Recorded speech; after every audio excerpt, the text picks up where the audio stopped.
So, ladies and gentlemen, this is breaking news, and to use an expression on the North Shore of New Brunswick, the orange antichrist has blinked, or we're calling it in Canada right now, the beaver has spoken. Look it up. Ladies and gentlemen, in one of the most bizarre afternoons in Canadian-American relations, the so-called leader of the United States, who wouldn't know a coherent thought if it smacked him in the arse, has promised to pause his proposed tariffs for 30 days after speaking with Justin Trudeau, our Prime Minister. The PM has announced he's going to appoint a fentanyl czar, which will list Mexican cartels as terrorists. Now, this afternoon was like a soap opera. Trudeau and Trump spoke twice.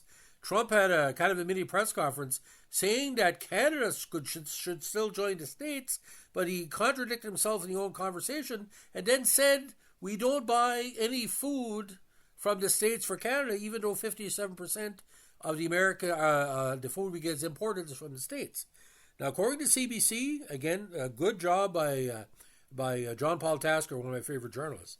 Prime Minister Justin Trudeau said Monday, U.S. President Donald Trump will hold off levying tariffs on Canada for at least 30 days after our nation made a series of commitments to improve security along the border.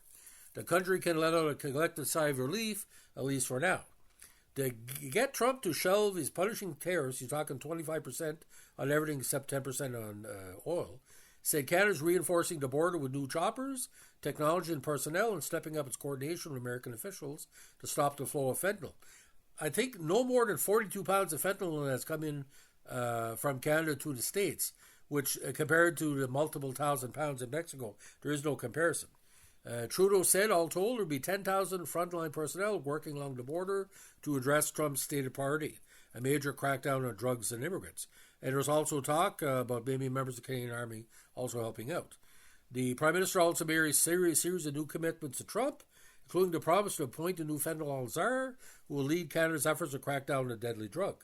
And he promised to list Mexican cartels, one of the top purveyors of fentanyl and other drugs in Canada and the U.S., as terrorists under Canadian law. I thought they were already there, but who knows. Trudeau said Canada is launching a Canada-U.S. joint strike force that will be tasked with combating organized crime and money laundering. Proposed tariffs will be paused for at least 30 days while we work together, Trudeau said in a social media post. Now, Trudeau spoke to President Donald Trump twice Monday, in the morning and afternoon, about the forthcoming trade war that has the potential to inflict economic pain on workers and businesses on both sides of the border. The Prime Minister's office and the White House did not immediately release a readout of what was said in the call, but the spokesperson for Trudeau told CBC News they spoke about trade and the border. The leader spoke again this afternoon, but no details for the call were released.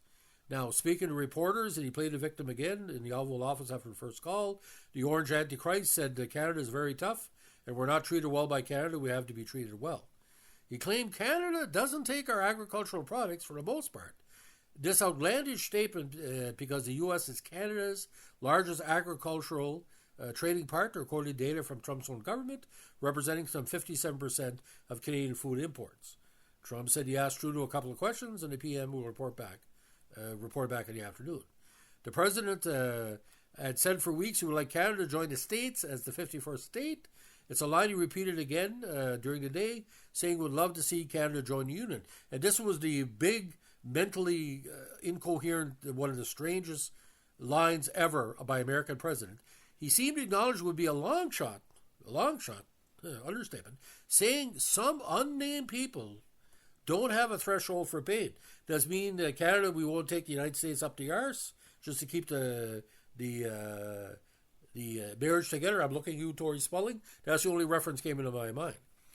Trump said Canada would be the 51st state if people wanted to play the game right. What game in the fuck is he talking about? Jesus Christ. Trump came to a deal with Mexican President Claudia Sheinbaum earlier on Monday on the same deal. Sheinbaum said in a social media post she had a good conversation with the president after she agreed to deploy 10,000 Mexican National Guard troops to the U.S. border. Now, she said, again, the 30-day pause is also for her as well.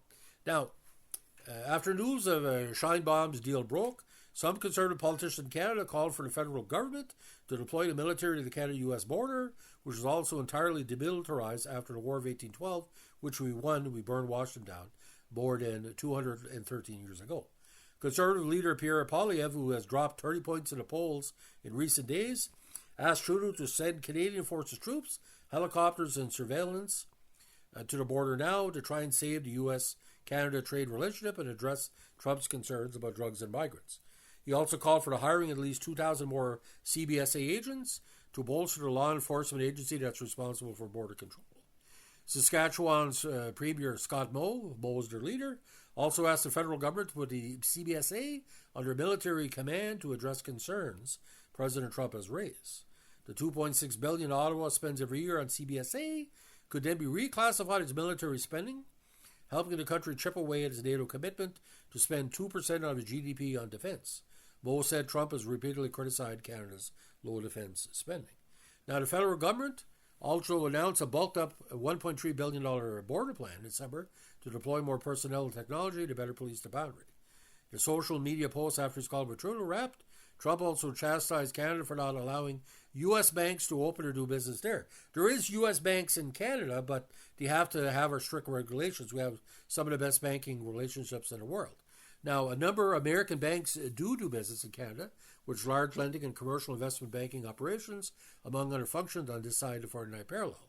There are 16 U.S. bank subsidiaries and branches in Canada, holding about $113 billion in assets, according to the Canadian Bankers Association. Now, personal banking in Canada is largely the domain of Canadian-based banks due to stringent federal regulations designed to protect against bank failures, because we have the Big Five. According to government figures, Canada's large banks hold more than 93% of all domestic banking assets. Canada's banks are routinely ranked as the safest in the world. Now, this is what he said about this, and like I said, he's moronic. Canada's been very abusive to states for many years. They don't allow our banks. Did you know that? Canada does not allow banks to go in. If you think about it, that's pretty amazing. Jesus. Now, American government data that shows comparatively little amounts of fentanyl, the drug Trump has said he's most concerned about, has been seized on the northern border in recent years. Figures from the U.S. Customs and Border Agency show it seized 42 pounds of fentanyl on the northern border last year, compared to nearly 22,000 pounds on the southwestern one. Despite the apparent standoffs of these issues, again, was deal set up. Now, Canada was expected to hit back, and the federal government had initially released a list of 155 billion worth of American goods that would have faced retaliatory 25% tariffs if Trump didn't back off. Speaking to Canadians Saturday night after Trump made the tariffs official, it gave the February 3rd deadline. Trudeau said, after more than a century of friendship and collaboration through world wars and natural disasters and a whole host of shared challenges, Canada doesn't want conflict with the States. We don't want to be here. We didn't ask for this, but we will not back down, he said. We will not back down in standing up both for Canadians and incredible, successful relationship and partnership between Canada and the United States. Now, Donald Trump is a felon in Canadian law. He can't come to Canada. If Donald Trump wants to come to Canada, he will be arrested at the border. He's a felon, and he can be sent back. Donald Trump, ladies and gentlemen, I've been covering this shit-faced bastard for 42 years. He's been involved in various bot deals across Canada, Montreal Mafia in the 70s, the Bennett Environmental, Boondoggle and Beldoon. We talked about in previous context. I challenge Donald Trump to debate me at any place, any time, about why Canada doesn't hate Donald Trump. We feel sorry for the states. I feel sorry for the 49% of the people that didn't vote for this fuckface. And by the way, I don't care what anybody says about me. 42 years I'm dealing with this guy. If John Bassett wouldn't have died, he wouldn't have been so crackpotty or USFL. He's a disgrace to humankind. On the North Shore, when we call you an antichrist, that's not biblical. That's the worst insult, antichrist. It basically, you're anti anything that's positive. See, ladies and gentlemen, sensibility is this. If I talk like that on a regular basis, I'd be fucking killed. I come from the toughest part of the North Shore. If I went to DRHS, my alma mater, and start talking like Donald Trump talks about women and gays and everybody else, I'd get fucking killed. Either the kids from the bar would get me, or Charlotte, or Pointland him. I'd be fucking dead. In this life, you have to get along. Canada, we help the states. Sure, we're not as big as the States, but The Russians could have just come over and took over the States. We stopped them. Okay? We won the First World War. We won the Second World War. We're part of Korea. We didn't go to Vietnam because the town was unjust. There was people said they were going to invade us in the late 60s or the 70s because we were taking Vietnam draft dodgers. Canada's always been a peaceful country, but don't fuck around with us. We'll sick the beavers on you. Okay? This is the triumph of the beaver over the orange devil. Enough said. Listen to the podcast if you don't like it. If you don't like what I'm saying about Donald Trump, fuck off. I don't want you in the channel. If you want to stay tuned, ladies and gentlemen, as the stomach turns, as we like to say, about Donald Trump, the worst individual in America since Ted Bundy was born. No comparison. Have a good one. Bye.